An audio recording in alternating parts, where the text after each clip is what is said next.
Okay, this is so exciting because we are here celebrating Black History Month. And we know that Black history is something that has been minimized in American history books, or it's been whitewashed. But today we have a individual who is the living legacy of the eternal selves of Henrietta Lacks, his grandmother. And I'd like to introduce you to none other than Mr. Ron Lacks. Ron, how is it going? Thank you, LaWanna, for having me. It's an honor to be here talking about my grandmother. Yes, your Nana, right? That's right. She's my Nana, but to the world, she's the greatest gift to humanity for her Yes, contributions to mankind. Yep, yes, exactly. yes. Amazing Well, cells. yes, and for those of you that are wondering, well, who is Henrietta Lacks and what makes her so important?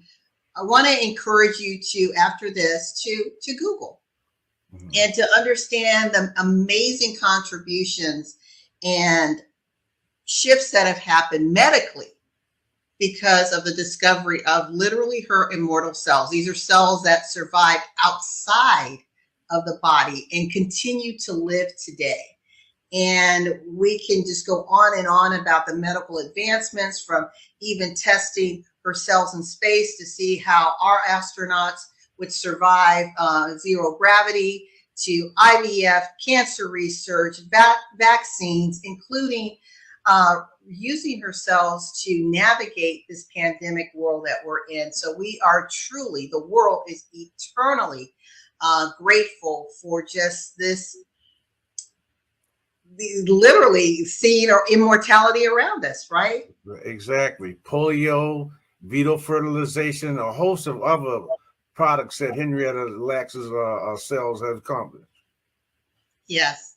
Well, Ron, what we want to do is I want to just tell the audience just a little bit about you, and then I want to dig into your book because you are also an author. You are a veteran of the U.S. Armed Services. You served in the Army. You are a serial entrepreneur. You come from a family of entrepreneurs where you've run the family store, the family meat market, real estate acquisition.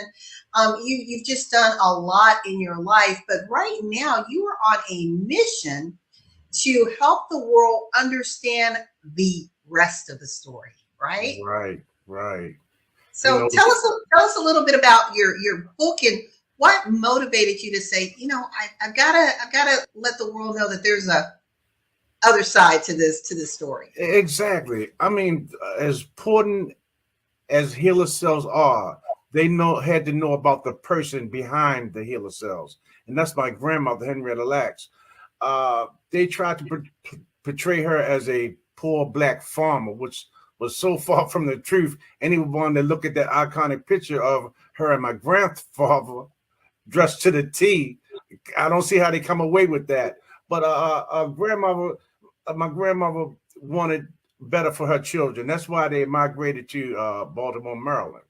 And I'm enjoying the fruits of her labor because she did get her children educated and for them to be more prosperous in life. And that's what I'm enjoying right to this day from the stores that we used to have. You know, my dad, he's definitely an entrepreneur, and his mother brought that out in him that he wanted better for his family, and through that, I want the same thing for my grandchildren. So I wanted the story to be told correctly, so my family can hold their heads up high, knowing that Henrietta wasn't illiterate. She didn't sign her name with the X the way they tried to portray her in the books. Oh, that's huge. And I know some individuals may think, okay, Ron, let's really focus on the bigger picture. But to those that are listening, I want you to really lean into this conversation. We understand, and we are not minimizing at all. I mean, humankind is still here and advancing because of Henrietta Lacks, Ron's grandmother, Correct. Ron's nana. But when we just diminish her to this cell in a petri dish, we miss the genius, the divine imprint that is now living in each of us every day. Believe it or not, if you got any kind of vaccine, say thank you, Henrietta. If you have a child, yes, because you were unable to bear naturally and through in vitro fertilization, like my niece and nephew, thank you, Henrietta. So we want you to understand the woman who, because of that sacrifice, unfortunate, she died of cervical cancer. And but it's really important that you hear this story. And I want to read something from your book. And you said something really powerful. And for us as a people, it does become very frustrating when our story is whitewashed or our story is minimized. And like you said, my grandmother wasn't this poor, illiterate woman who signed with an X. I want to read how you described her. You said that you were talking about, there was another book, and I'm going to just leave that book unnamed, was written about your grandmother. And it said, the author judged your family based on her history and experiences as a white woman in America, not based on the history and experiences of a Black family only a couple of generations out of slavery. My grandparents may not have been wealthy, but they did everything they could to provide for their family.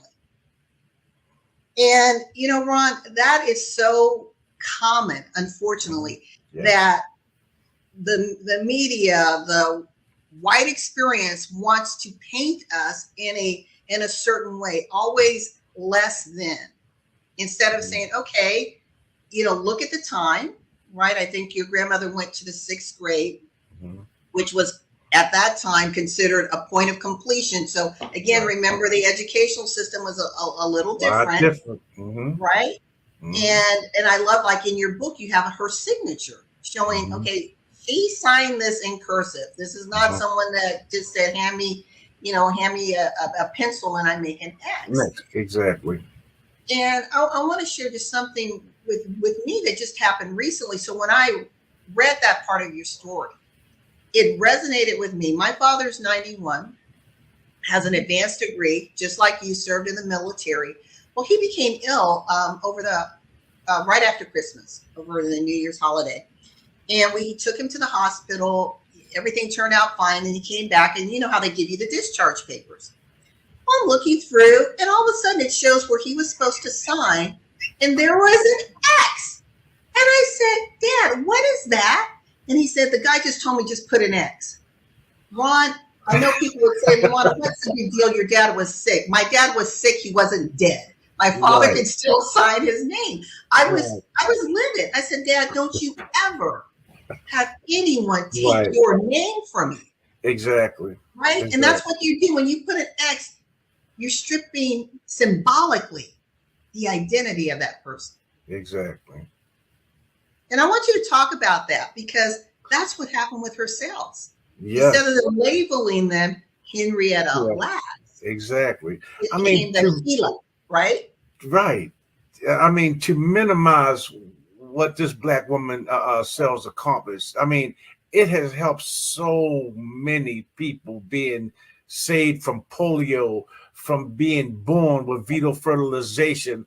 I mean, it just does history no justice, not picking up all the pieces and putting them in the right places to who this person was. I mean, that just goes to show Black people have to tell their story the correct way, because they always try to minimize what Black folks have done in this world. And it needs to stop, because we all are one people on this earth, and everybody is benefiting from healer cells should know who she was. Yes, I totally agree. And I want to go back a little bit and give a little bit more humanity to your grandmother. So again, she was depicted as, poor, uneducated, farmer. And this is not knocking anyone who was a farmer. My grandfather was a farmer. That's not it. Right. But let's talk about the story. You said that she lived in one of the largest African-American communities in Baltimore County. Keep in mind, people, we're talking a little bit about Black history. We know some of the great thriving Black communities that were out there, and many, we think about what happened with Black Wall Street, were unfortunately destroyed. So Black Wall Street isn't the only one that was destroyed, but Blacks did have a sense of community, a sense of commerce. And you said she was part of the largest African-American community in Baltimore counties. A lot of Black men found jobs with Bethlehem Steel, making decent money. And you said that your grandparents found a small area in Turner Station and created a community for themselves. It wasn't some dilapidated area of poor, uneducated Blacks. It was a thriving community of businesses and families with schools, churches, grocery stores, beauty shops. Doctors opened offices in this area, restaurants, dentists, gas stations, liquor store, and clothing stores sprang up and prospered around Turner Station. And I want to sit there for a moment, because the world seems to think that we can't, as a community, come together and create our own commerce and create our own sense of economic advancement. But your grandmother grew up in that era, and then you guys became a family of entrepreneurs. You want to talk a little bit about that? I mean, it's the same old playbook. Whenever we get ahead, they knock us back 2 steps. Every time that Black folks get ahead of the curve the way we're supposed to be, something always knocks Black folks back on their heels. It do, just like you said, Black Wall Street. Even with the Black Panthers, they wanted the police brutality to stop. I mean, they was just protesting, but for the Black neighborhoods to stop that brutality, it just goes back to Tuskegee when they experimented on Black folks. I mean, we are the most underdog people in the world, that comes back and make it when we gather as a group. We do.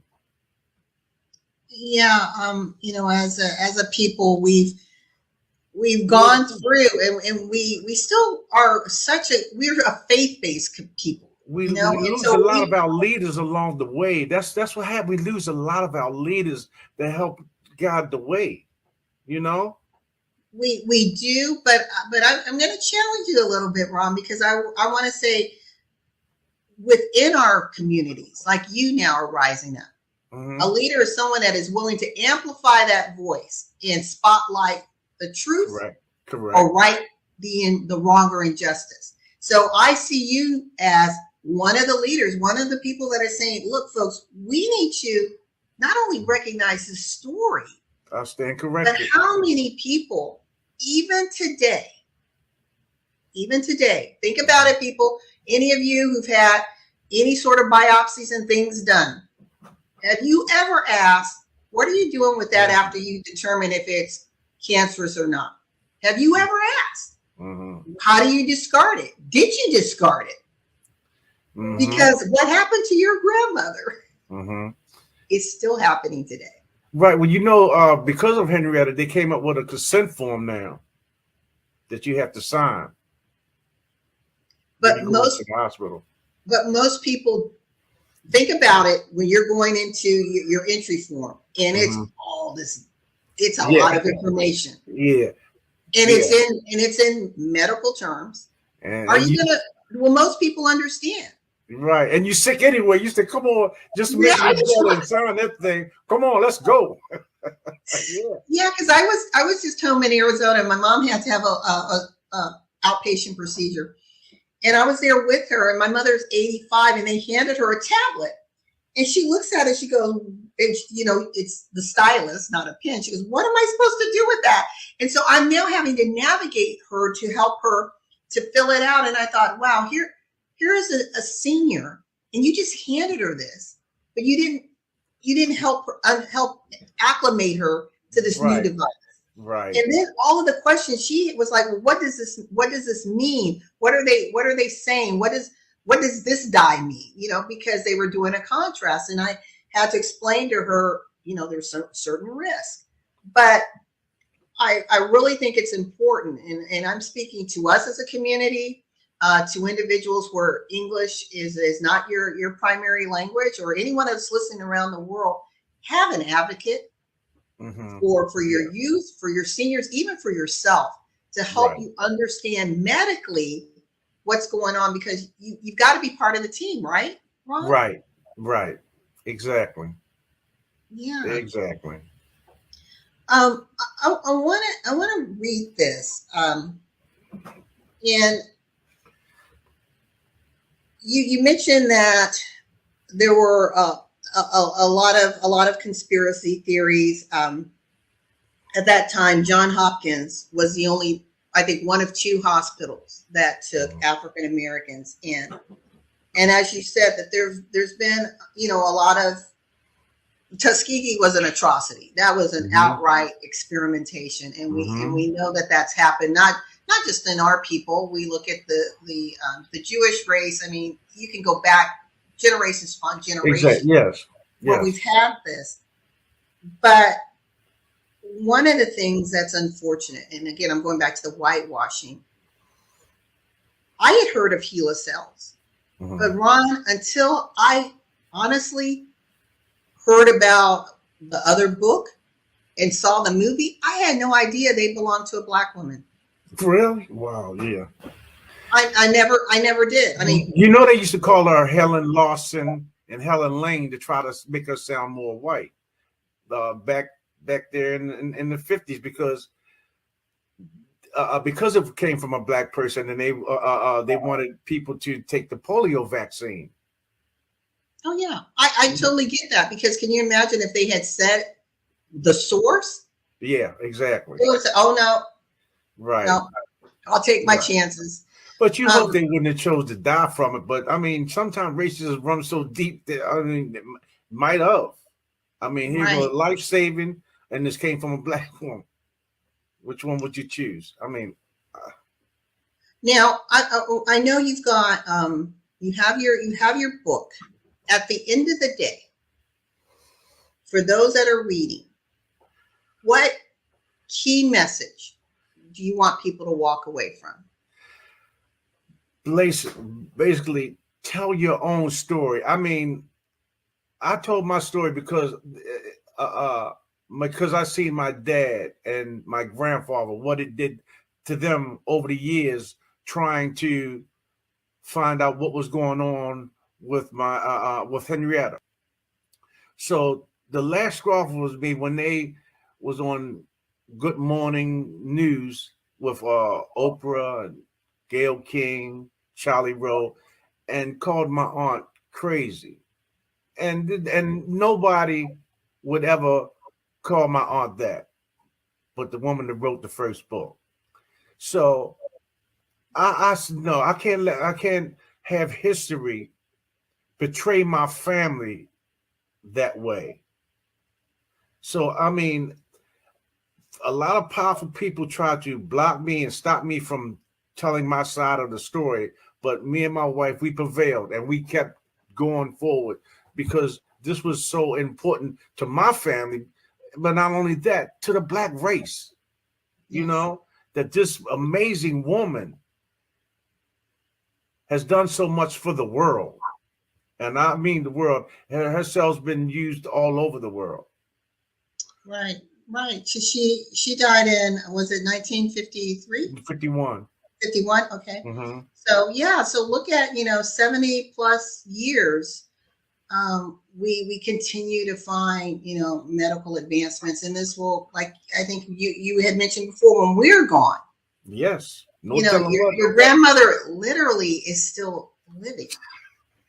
Yep, exactly. I mean, think about it. I mean, literally, her full composite DNA is still existing. Exactly. Today. That's huge. That's really huge. It's huge. It's huge.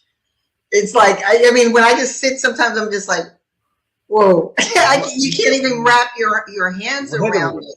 So imagine what her cells might be able to accomplish 100 years from now. So they said, oh man, these are some amazing cells. I couldn't let that one book stand to tell my family story. And I hope I did a great job of presenting presenting my family, the Lacks family. That's why I added so many photos so people can gather for themselves and look at this family. Yes. And that has a powerful impact along with the words that I put on the page. Yes. The one thing that I want to add, and this is the last question, is so we know the world has benefited. We know the medical industry, the pharmaceutical industry, the deep pockets have benefited. But and then this is a sort of an ethical thing, but then we know financially your family has not. Many contributions that have been made, innovations, research that Blacks have done, we've not benefited from it. And that's kind of a controversial statement, but I really want to get your take on what do you and the family feel? Obviously, you're proud of what has been able to happen because of your grandmother, but unfortunately, it was a tragedy that gave this world a gift, right? Mm-hmm. Your family lost a grandmother. Right. The world received hope. But on the other side, billions and billions and billions of dollars have been made. Right. How much of that has your family made? And if you don't want to answer that, I'm totally fine. Nothing. We haven't received anything. I mean, imagine that, they took my pieces of my grandmother's body without her permission or her consent or knowledge. And companies have benefited to the tune of billions of dollars. Thermo Fisher just made $30 billion alone last year on her sales. So my father, mother, grandfather, we all needed, they needed medical assistance in life. I mean, it wasn't adequate enough for what Henrietta has did for the world. So I'm quite sure that she's looking down. Well, what are y'all doing for my family? Like my mother passed away not too long ago, January 7th. I called John Hopkins and said, look, I would like to bring my mother down. Something's not right. And they wouldn't accept her. 2 days later, she passed away.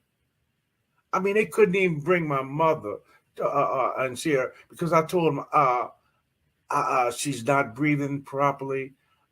And Dr. Ford, who was supposed to be the liaison for the Lacks family, told me I should call Walgreens and see if I get something that monitor the oxygen levels in her in her breathing. It was disgraceful, but 2 days later she passed away. I figured that at least they could have brought my mother in and see what they could have done for her. Those are the little things that they could have done to help the Lacks family. John Hopkins said they haven't benefited, but they utilize her name. And believe me, because of her name, they have elevated their self behind Henrietta Lacks. Right. On their accomplishments. Yeah, we'll definitely have to have you come back and talk and do another conversation and talk about the economics of the matter, because that's a whole definitely that's a whole other a different lane, a deeper conversation. But unfortunately, I mean, and I know some people may think, really, you guys want to get compensated? It's like, well, you took something that wasn't yours. The world is benefiting. We're thankful for that. But you're profiting from it. Yes. And you're saying, this is all mine? Well, it was never yours to begin with. Exactly. Right? So, again, I just want to say thank you so much for being a part of Power of the Pen, for sharing your book with us. Want to put it here. You can get a copy of Henrietta Lacks, The Untold Story by Ron Lacks on Amazon.com. Yes, hold it up. And you can go to the website, HenriettaLacksUntold.com. I'll make sure I correct that, HenriettaLacksUntold.com. And he will, if you want to schedule him for speaking engagements, just to interview, learn a little bit more, I encourage you to do so, because as you said, Ron, we have to start telling our own story. Exactly. Well said. Well, thank you so very much to those of you that are joining us for Power of the Pen. I hope you've enjoyed this edition with Mr. Ron Lacks, grandson of his Nana, arguing the amazing and still living Henrietta Lacks. Thank you again, everyone. Until next time. You gotta carry on, carry on, carry on. You get no pleasure with no pain, no, no. Military mind, what the hell you do me wrong? I write this letter to the broken heart. You gotta carry on, carry on, carry on. You get no pleasure with no pain, no, no. Yeah. Bless you, Henrietta, for those miraculous healer cells. I will carry on your legacy of love and bring peace and harmony to the Lacks family.